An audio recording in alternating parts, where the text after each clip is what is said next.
लोकसभा में महिला आरक्षण बिल पर चर्चा के दौरान विपक्ष के नेता राहुल गांधी के बयान से भारी विवाद खड़ा हो गया।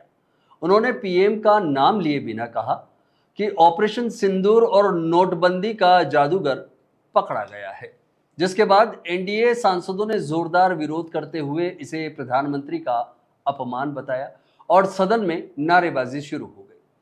राहुल गांधी ने सदन में कहा कि ये महिला आरक्षण बिल वास्तविक रूप से महिलाओं को सशक्त नहीं करेगा और इसे उन्होंने शर्मनाक कानून बताते हुए आरोप लगाया कि सरकार इसका इस्तेमाल चुनावी नक्शा बदलने के लिए कर रही है। साथ ही उन्होंने ये भी कहा कि इससे ओबीसी और दलित समुदायों के अधिकार प्रभावित हो सकते हैं, जबकि सत्ता पक्ष ने इन सभी आरोपों को पूरी तरह से खारिज कर दिया है। अपने भाषण के दौरान राहुल गांधी ने 16 तारीख और 16 नवंबर में छिपे राज का जिक्र करते हुए एक तरह से पहली पेश की, जिससे उन्होंने कहा कि प्रधानमंत्री के हालिया भाषणों और समय के बीच कोई रहस्य जुड़ा हो सकता है, जिससे सदन में भ्रम और शोरगुल का माहौल बन गया और दोनों पक्षों के बीच तीखी बहस देखने को मिली।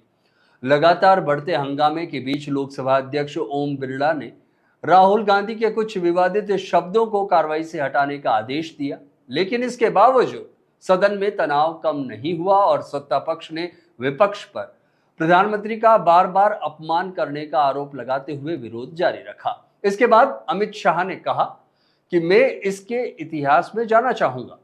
सबसे पहले 1972 में पीएम इंदिरा गांधी की सरकार ने परिसीमन बिल लाकर 525 से बढ़ाकर 545 की, फिर फ्रीज कर दिया। इंदिरा जी ने कानून लाकर रोक लगा दी थी। कांग्रेस ने ही देश को इससे वंचित रखा। आज भी कांग्रेस ऐसा ही कर रही है। 2001 में 84वां संशोधन हुआ, 2026 तक सीटों की संख्या को फ्रीज कर दिया गया। ये जो कह रहे हैं कि नारी शक्ति वंदन एक्ट में 2026 कहां से आया, तो हम समझते थे कि सपोर्ट करेंगे इसलिए बिल लेकर आए, लेकिन आप विरोध कर रहे हैं। मान्यवर, ये 3 विधेयकों में